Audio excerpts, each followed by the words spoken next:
ஜோதிட அறிவியலுக்கு உட்பட்ட நண்பர்கள் அனைவருக்கும் திருஷூர் ஸ்ரீராமின் அன்பான வணக்கங்கள். தொடர்ந்து நீங்கள் அளித்து வரும் ஆதரவுக்கு எங்கள் நெஞ்சார்ந்த நன்றி.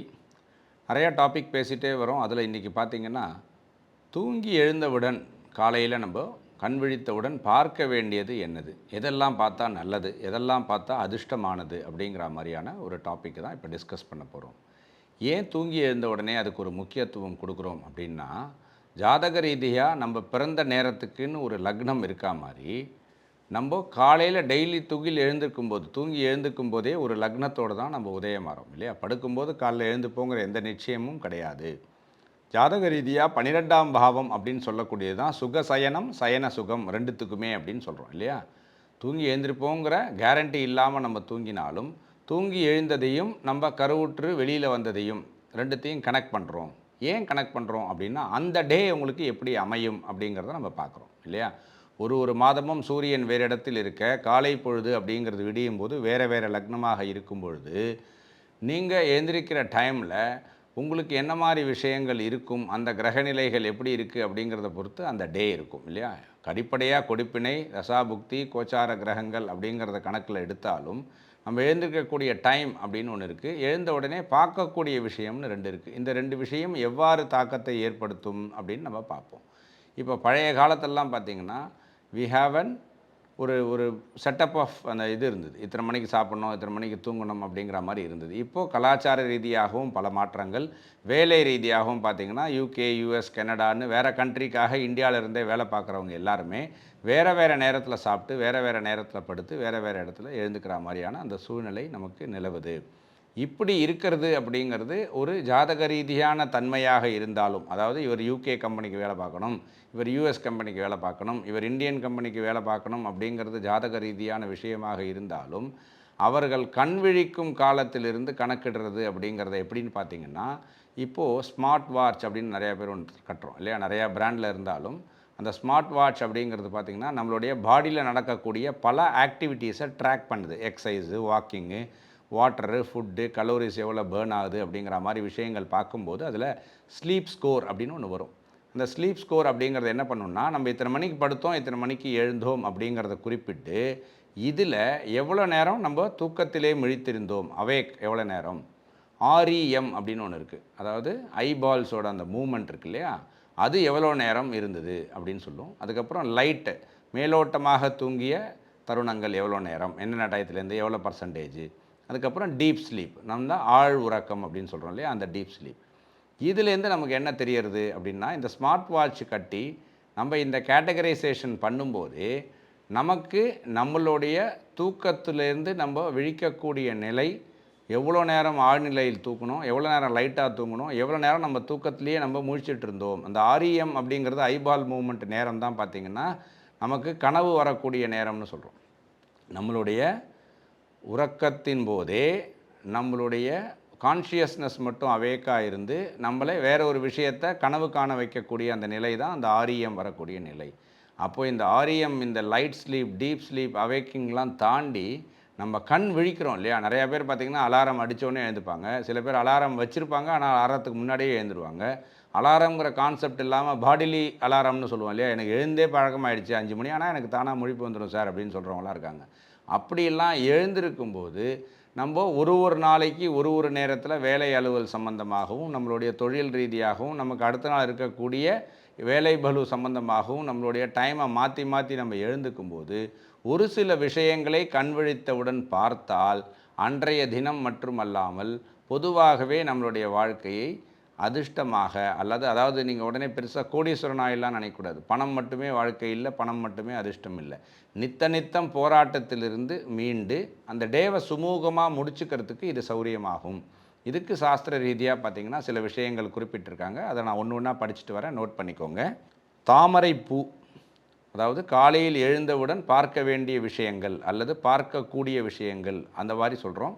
தாமரை பூவை காலையில் எழுந்த உடனே கண் விழித்தவுடன் பார்த்தால் நல்லது.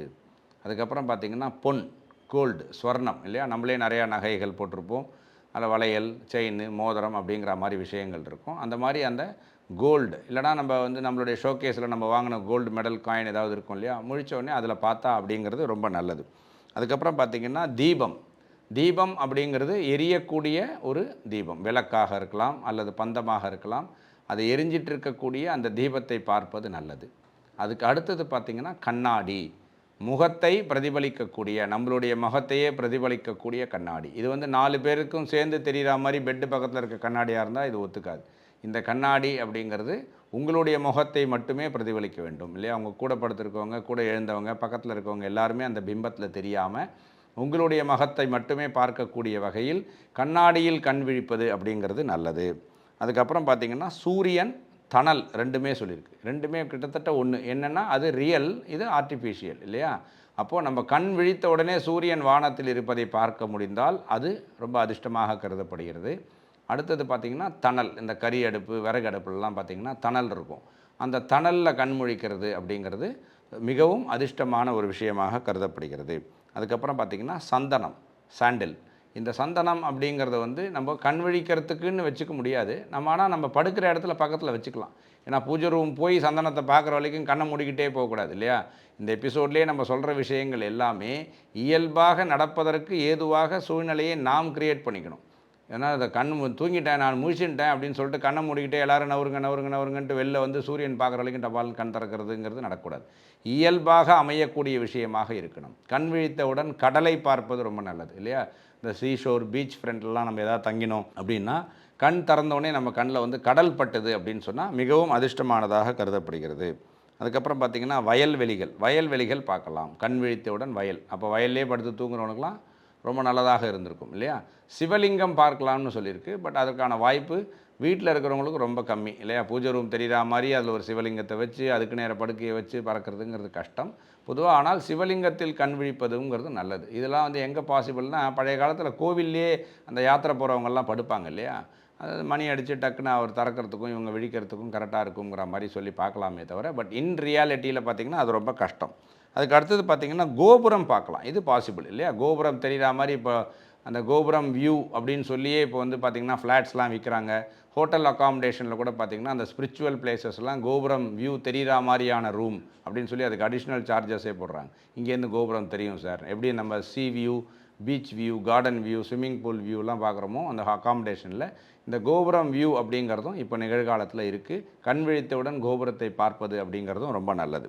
அதுக்கப்புறம் பார்த்திங்கன்னா முகில் சூழ்ந்த மலை, அதாவது க்ளவுடியாக இருக்கக்கூடிய அந்த இதை பார்க்க முடியுமா அப்படிங்கிறது கொஞ்சம் யோசிக்கணும். ஏன்னா வந்து அந்த மாதிரி பிளேசஸில் நம்ம தங்கும்போது மட்டும்தான் இது வந்து ப்ராக்டிக்கல் பாசிபிலிட்டிஸ் இருக்குது. இதெல்லாம் வெளியில் டூரிஸ்ட்டாக போகும்போதோ இல்லது நம்மளுடைய வேலை விஷயமாக வேறு எங்கேயாவது போகும்போதோ, ஏன்னா இதெல்லாம் நம்ம ரெசிடென்ஸ் பக்கத்துலேயே இருக்கக்கூடிய ஒரு விஷயங்கள் கிடையாது. அதுக்கு அடுத்தது பார்த்திங்கன்னா கன்றையுடைய பசு, அதாவது குட்டியோடு சேர்ந்து இருக்கக்கூடிய அந்த பசுமாடை, கன்று குட்டியோடு சேர்ந்து இருக்கக்கூடிய அந்த பசுமாடு அப்படிங்கிறதும் காலையில் கண் விழித்த உடனே பார்த்தா குளிர்ச்சியானது, மிகவும் நல்லமானது, அதிர்ஷ்டமானது. எல்லாத்தையும் தாண்டி வலது கை, அவர்களுடைய வலது கை, இதுதான் பார்த்திங்கன்னா நிதர்சனத்தில் பாசிபிள். எந்த ஊரில் எங்கே தங்கியிருந்தாலும், நம்ம எங்கே படுத்திருந்தாலும், எந்த சூழ்நிலையில் இருந்தாலும் உடனே இருக்கக்கூடியது வலது கை. இப்போ மொபைலும் இருக்குது, அது வேறு விஷயம். பட் இருந்தாலும் வலது கை அப்படிங்கிறது நம்மளை விட்டு எங்கேயும் போகாது. அதனால் கண் விழித்தவுடன் வலது கையை பார்ப்பதும் மிகவும் அதிர்ஷ்டமானது. இந்த மாதிரி நம்ம ஒரு நேரத்தில் படுத்து எழுந்தாலும் நமக்கான லக்னம் வேறாக இருந்தாலும் கண் விழித்தவுடன் பார்க்கக்கூடியவை நமக்கு கொடுக்கப்பட்ட விஷயத்தை நம்ம பார்த்து வந்தோன்னா அந்த நாள் இனிய நாளாக அமையும்.